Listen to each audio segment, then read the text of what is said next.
Milwaukee County, we need safe streets for all of our pedestrians, our bicyclists, and motorists. And Milwaukee County deserves roadways that connect our people, businesses, and neighborhoods, not divide them. The projects funded by the American Rescue Plan Act, the Bipartisan Infrastructure Law, and the Inflation Reduction Act are creating positive, lasting changes right here for Milwaukee County. Yes. And thanks to the leadership of President Joe Biden and the investments he and his administration are delivering for Milwaukee County, we are moving things in many innovative projects forward. And with champions like Senator Tammy Baldwin and Congresswoman Gwen Moore fighting for our community and advocating on our behalf, I am confident that these critical funds will build a stronger, healthier Milwaukee County. President Biden's investments will not only connect our communities and neighbors to one another, but they are directly addressing racism and systemic inequities that too many Milwaukeeans face every single day. But the bottom line is this: Milwaukee County is becoming stronger thanks to the Biden-Harris administration. Yes. And together, we will continue to work to enhance the quality of life for everyone who wants to live, work, and visit Milwaukee County. And we will make Milwaukee County the healthiest place in the state of Wisconsin. Thank you, President Joe Biden. God bless you all, and I hope you enjoy the rest of your day. Thank you.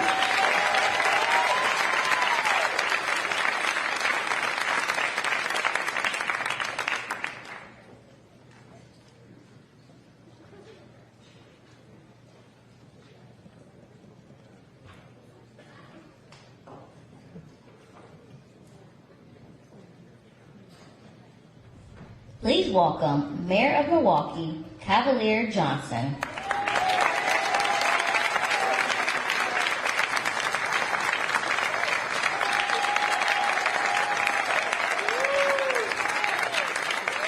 Well, good afternoon.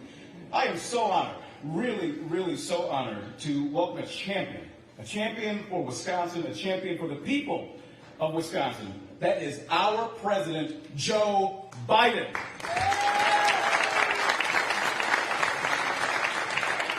Each and every single one of us, we all have benefited from the President's leadership because his priorities are our priorities.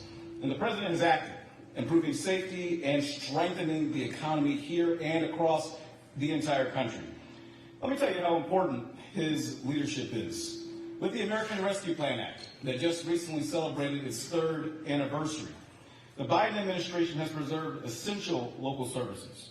Administration investments are building our infrastructure and they're boosting manufacturing by focusing on expanding the economy from the middle out and from the bottom up as well.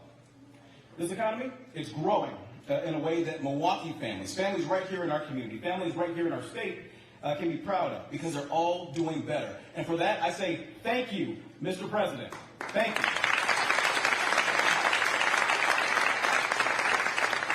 Of course, this is about much more than what has already transpired. I'm focused on the future, just like I know that President Joe Biden is focused on the future as well. So let's work to keep employment levels strong. Let's make sure that all levels of government focus in on the common good. Let's all keep moving in the right direction and doing that all together. I look forward with confidence. I really do. Because good things are ahead for this city. Good things are ahead for this state. Good things are ahead for this country. And I am enthusiastic, really enthusiastic, about continuing to support our partnership with the federal government, in particular our partnership with President Joe Biden. Thank you so much.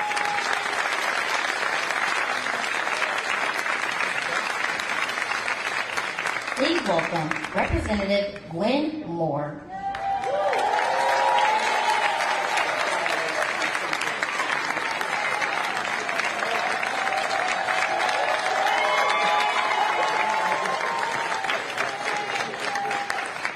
Holla, y'all. They say I ain't got long, so I got to talk fast. Let me just say this. this. I am so honored to welcome the President of the United States to Milwaukee, Wisconsin. I'm so honored to serve y'all, the people in the 4th Congressional District. Let me tell you, I serve on the Ways and Means Committee, where we collect taxes, where we do Social Security. You get my point? And I've had a chance in these last 2 terms to serve in a very historic time in America with Joe Biden. I just want to remind y'all really quickly in my short time about where we were 4 years ago. Y'all remember that? But sometimes people seem to forget. Y'all, it was COVID. This president rescued us. People were getting evicted. They were losing their homes. They were maxing out their credit cards to survive. Businesses were unable to pay employees. And our essential workers were working even under the threat of death and losing their lives. Remember those supply chain disruptions? I call it when you couldn't get that car parked for 3 months. Well, we invented the chip, and we're going to start making chips here again because of this President Joe Biden. Let me just tell you something. I ain't got long, but I tell you, people like Marjorie Taylor Greene were complaining that Joe Biden reminded them of FDR because of the way he dealt with Social Security, reminded him of LBJ because of Medicare and Medicaid that LBJ put in place, and Joe Biden expanded on that by negotiating prescription drugs, especially insulin, for only $35 a month. We cut childhood poverty in half. Oh, it was such a good feeling with the child tax credit and provided subsidies every single month to people, and Joe Biden is going to center that in the next term. We had child care subsidies. Come on, y'all, I'm just reminding y'all. Student loan forgiveness, don't be mad if you didn't get it. It wasn't because Joe didn't try, but I'm going to tell you this.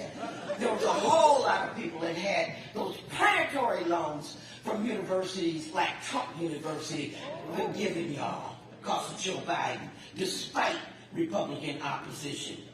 And let me tell you, some of them might have said that Joe Biden reminded them of Eisenhower if Eisenhower had been a Democrat.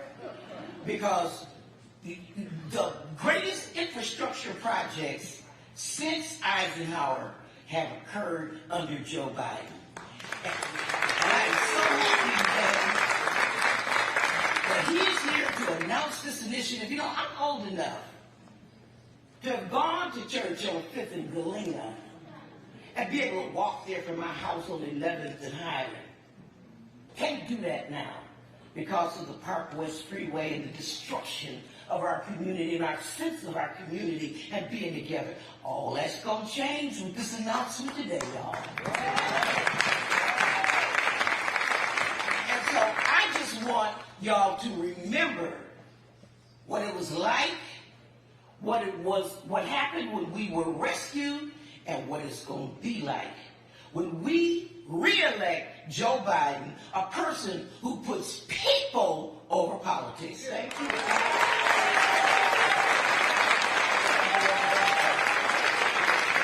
Please welcome Governor Tony Evers.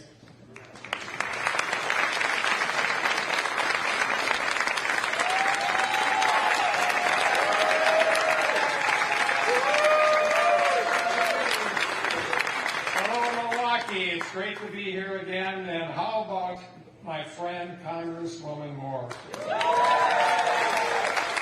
Did you hear she's Saturday Night Live famous, by the way? How about that? Amazing. Folks, I'm glad to be here today to be able to welcome President Joe Biden back to Milwaukee to talk about how he and the bipartisan infrastructure law are delivering for the state of Wisconsin. At the start of this year, more than $6 billion, that's billion with a B, have been announced in Wisconsin already from the BIL. Investments to fund roads and bridges, projects like the Blotnick Bridge in Superior, projects announced here for Milwaukee today, which is really good news, to public transportation, clean water and water infrastructure, pollution cleanup, high-speed internet, EV charging stations, airports, harbors, and flood mitigation, just to name a few. President Biden is delivering big for Wisconsin and Milwaukee with the BIL. But that's nothing new. He's been delivering for Milwaukee and Wisconsin for a long time. Just a few days ago, for example, we celebrated the 3rd anniversary of the American Rescue Plan Act, thanks to President Biden and the Democrats in Congress. Because of the American Rescue Plan, my administration and I were able to make smart, strategic investments to rebuild Wisconsin's economy from the ground up. We invested $1 billion into supporting our small businesses and farmers, as well as tourism, lodging, and entertainment industries. That included helping more than 100,000 businesses across all 72 counties in Wisconsin, more than 9,400 of which expanded their storefronts or opened their own doors for the very first time. We also invested $100 million and supported over 20,000 Wisconsin farmers through the Farm Support Program to help make sure they could keep putting food on the table for all of us. We invested in school-based mental health services statewide. We connected more veterans with housing, employment, and mental health services. We helped thousands of homeowners and renters stay in their homes, and so much more.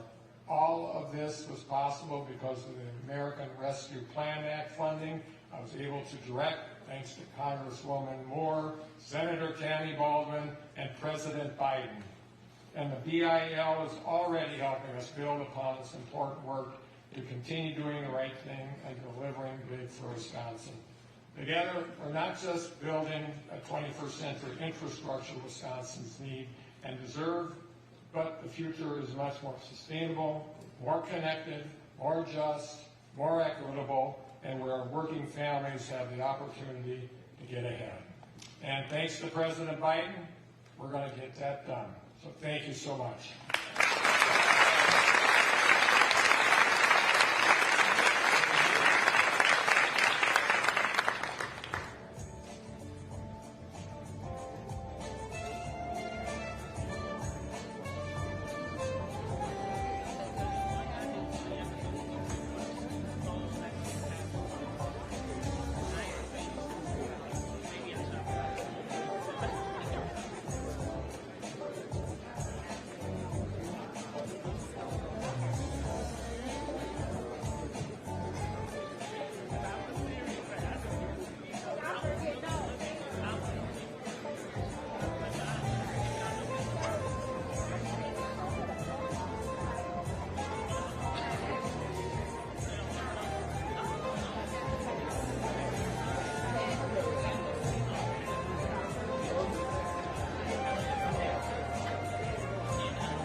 Please welcome Ray Hill, Director, Historic King Drive District.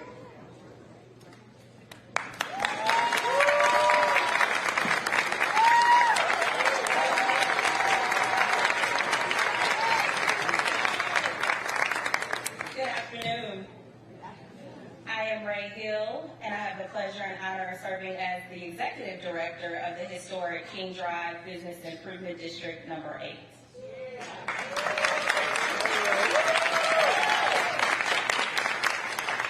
And today I stand before you not only in a professional capacity, but also as the proud granddaughter of Lawrence Hill, a man whose resilience and entrepreneurial spirit left a mark on our community.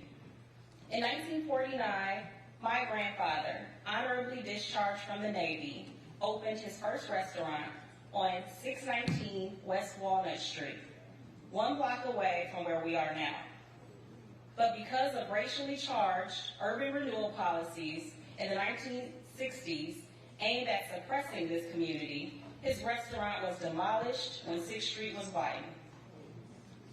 He rebuilt his business later on 12th Street, guided by the tenacity that still defines this community. President Biden's Investing in America agenda is giving people with a spirit like my grandfather had a shot. Because of this Reconnecting Communities and Neighborhoods grant made possible by the president's agenda, a vibrant 6th Street is on the return.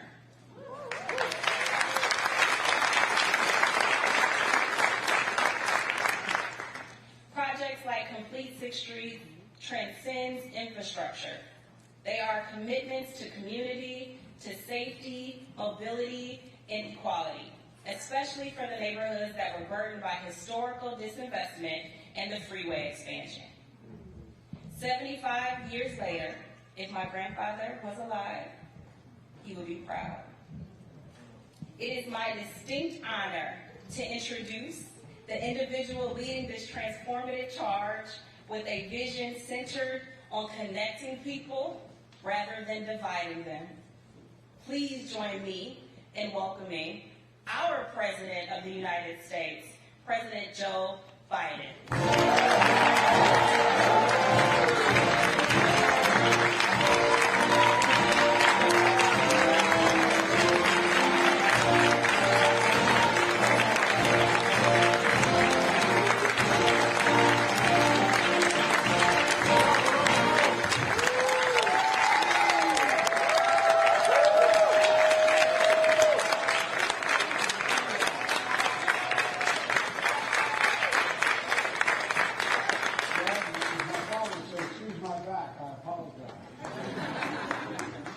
Hello, Milwaukee.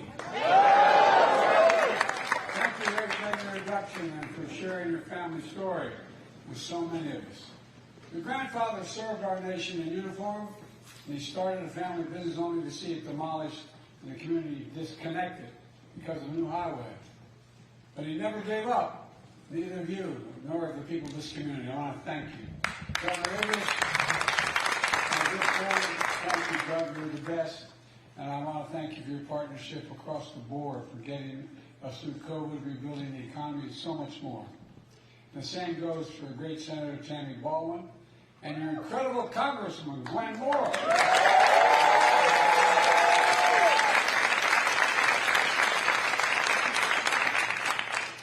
Your son here? Well, she represents your hometown with such incredible integrity and tenacity. Terry Johnson, you're one of the most impressive young mayors I've met, and I've met all of them, I think. No, I really mean it. Thank you. I don't know where you're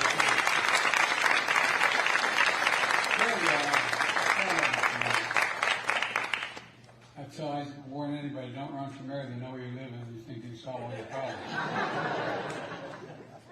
Thank you for your passport in the city and your leadership in this project I'm here to talk about. Look, the communities everywhere and at this Boys and Girls Club, I've been a gigantic supporter of Boys and Girls. This is the biggest in the country. But when I was a senator, I provided a lot of money during the crime sprees that were going on for Boys and Girls Club. what you do is you build confidence, you build spirit, you build a sense of belonging, and it really matters. And this project is for you, the future you really deserve. Look, the story of Bronzeville here in Milwaukee is one that we see all across the country. Our interstate highway system laid out in the 50s was a groundbreaking connection our nation coast to coast. That was the purpose of it. It was to transform the way people live, work, and travel. And instead of connecting communities, it divided. These highways actually tore them apart. I come from a city, Wilmington, Delaware, where it's the same thing happened. We're in a situation where I-95 is 4 lanes going through a community that was all African American, and it just split it. And it's now about 50, 60, maybe 70 yards wide. And I'm president, I can't get that done yet.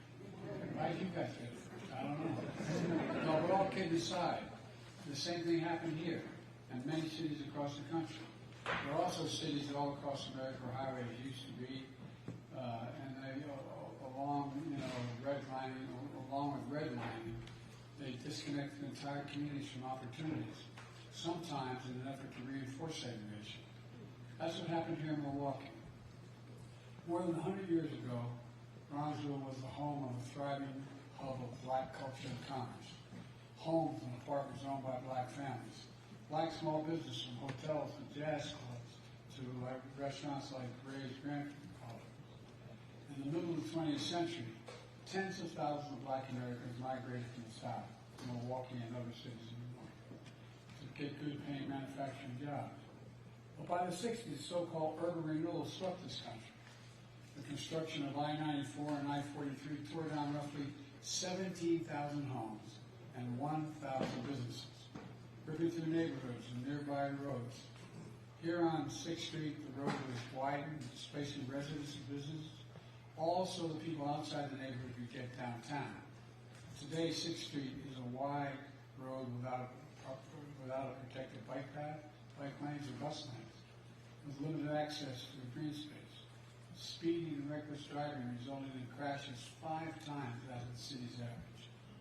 All of this locking people out of opportunities and leaving them more isolated from the social and economic life of the rest of the city.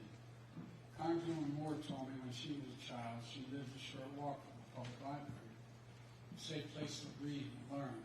The librarians who were given cake, the library gave cake to children when they showed up. That's true, isn't it? But then, the new plans disrupted the walk and made the library inaccessible. Sadly, too many communities across America face the loss of wealth, prosperity, and the possibilities that still reverberate today. Imagine all those homes and mom and pop stores that could have been posted and passed down from family to family, financial security, generational wealth within their home. Imagine what they contributed then and what they could have contributed all these years, and what that would have meant for all of Milwaukee and all the communities across the country. For generations, black, brown, and Native American, Asian Americans, Native Hawaiians, communities weren't fully included in our democracy or our economy. But yet by pure courage, heart, and grit, they never gave up. They pursued the full promise of America. Today, we're recognizing that history to make new history. I'm here to announce the first of its kind investment, $3.3 billion in 132 projects in 42 states, going to help right a historic wrong.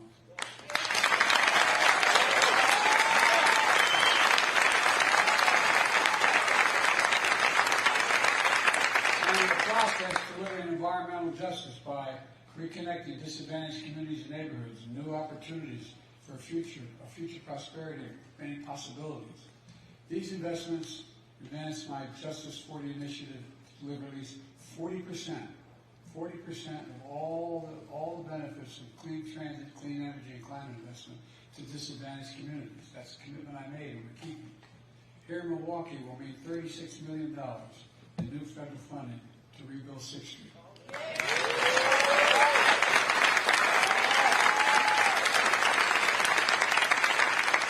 Wider sidewalks for children walking to school, safer bike lanes for residents and visitors, dedicated bus lanes to get to work faster, new trees to provide shade, and modern infrastructure to prevent sewage from flowing into the Milwaukee River and Lake Michigan.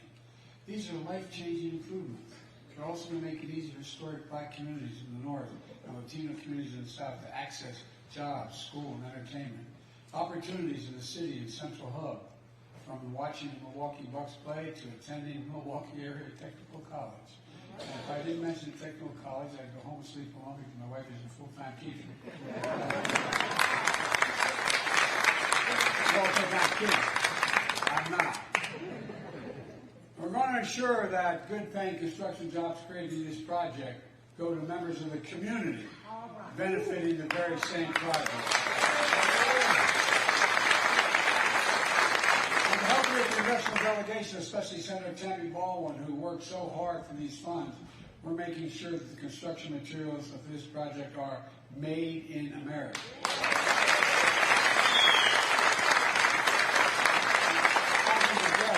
Just for 1 second. Look, you know, I've been very involved for a while. I know I don't look like I just arrived. But all kidding aside, I didn't realize, even though I was deeply involved in Michigan and the civil rights movement that got me involved in run from the first place, I didn't realize that back in Roosevelt's term, when they were going through the fight for the unions could organize, they added a provision in the law that not many presidents paid attention to. And it says that if the Congress appropriates money for the president to spend on a public project or any project, that he must use an American worker and he must use American material. Folks, very few lived by that. Very few presidents did that, but not anymore. That's why we're creating jobs.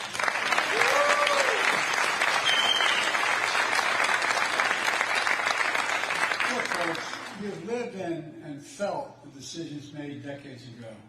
Today, we're making decisions to transform your lives decades to come, and we're doing it all across America. Let's be clear. This groundbreaking investment comes from 2 historic laws I signed with the support of Tammy and Gwen. My bipartisan infrastructure law, most significant law modernizing our roads, bridges, and so much more in generations, most consequential investment. Another law, the Inflation Reduction Act, which is the most significant investment in fighting climate change and advancing the environment ever in history anywhere in the world. That's not hyperbole. They're already making a difference. Look, let me give you one example. Back in December, I was in Milwaukee and met with a plumber named Rashawn, who owns it. Is he here? All right. Who owns his own small business, Hero Plumbing. That's moving hundreds of pipes, lead pipes, so children and families in this community can turn on the faucet, clean water comes out without the risk of brain damage. Well, it was supposed to take the city 60 years to eliminate all these pipes. To do this work because of the infrastructure law I signed, we're now getting it done, all of it done, every lead pipe in this city within 10 years.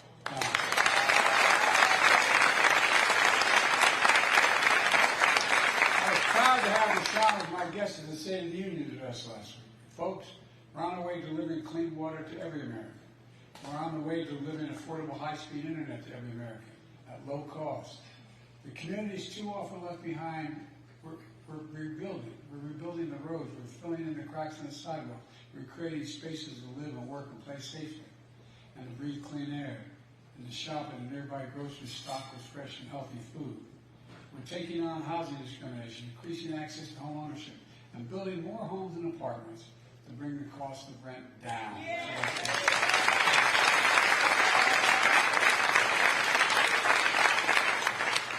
Everything we're doing is connecting people with opportunity, not disconnecting people from opportunity.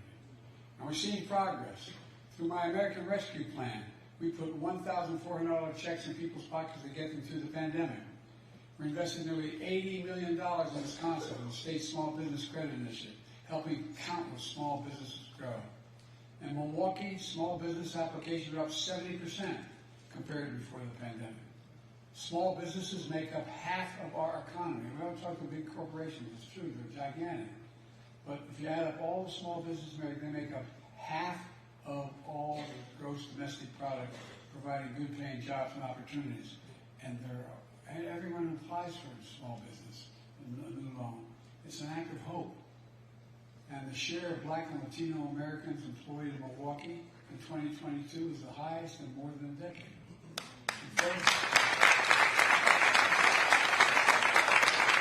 Wages are rising faster than prices, and now we have among the lowest inflation rates of any country in America, and we're still fighting to lower it even further. We're fighting to lower health care costs, education costs, to give just a little more breathing room, as my dad would say, to ordinary families like the one I grew up in. Let's be clear. My predecessor was an ally, and his allies in Congress, including your Senator Ron Johnson, who voted, he voted against the infrastructure law that funds this project. They want to undo everything I just talked about. My predecessor talked about infrastructure week for 4 years. He didn't get a single thing done, not one. Ron Johnson, every Republican in Congress, voted against the Inflation Reduction Act, which is helping fund these projects, and wants to repeal it. Look, folks, with your help, we cut Black and Latino child poverty in half because of the child tax credit through my American Rescue.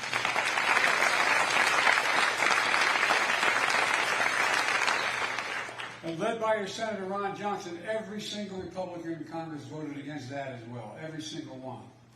I signed the law to beat Big Pharma by giving Medicare the power to price prescription drugs and lower drug prices for seniors significantly. Every Republican voted against it as well. And by the way, guess what? It lowered the federal deficit by $160 billion. It didn't just save money for seniors. It didn't just save money for seniors. It meant Medicare didn't have to pay out those exorbitant costs. For example, those of you, everybody knows somebody who needs insulin for diabetes. Well, guess what?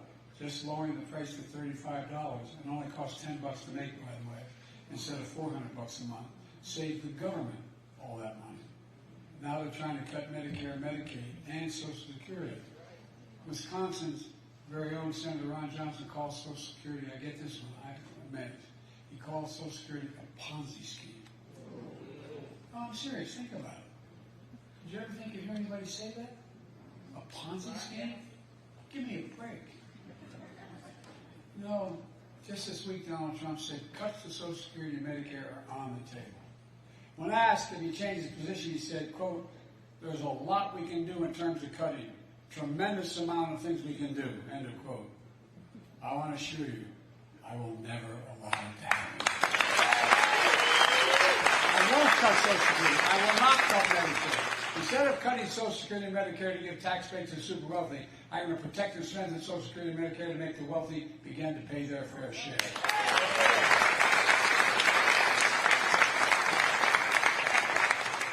So let me close with this. 4 years ago this week, I came to office. Our country was hit by the worst pandemic and economic crisis in a century. Remember the fear and anxiety everybody felt? Yeah. Record job losses, raging virus that would take more than 1 million American lives. And for every life lost, there was estimated 8 close family behind. 8 children, mother, father, uncles, aunts. A mental health crisis of isolation and loneliness. A president, my predecessor, who failed the most basic duty any president owes the American people. The duty to care. Just to care. In my view, that's unforgivable. I came up with determined to uphold the duty that gets us through one of the toughest periods in our nation's history. And we have. And now we're building a future America full of possibilities. Building an economy from the middle out and the bottom up, not the top down. That top-down stuff, not a whole lot landed on my dad's kitchen table growing up. Investing in all America and all Americans to make sure everyone has a fair shot. We leave nobody behind. Look, our plan is working. America's coming back. That's America. That's what this project is all about. The project for jobs and justice, prosperity, and unlimited possibilities. And that's why I swear to God, I've never been more optimistic about America's future than today. Not because I'm president, because we're one of those inflection points in history. We really are.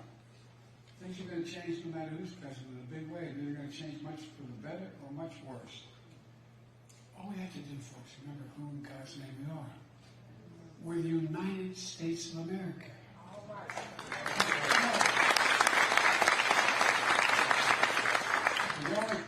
country in the world has come out of every crisis stronger than we went in. Stronger than we went in.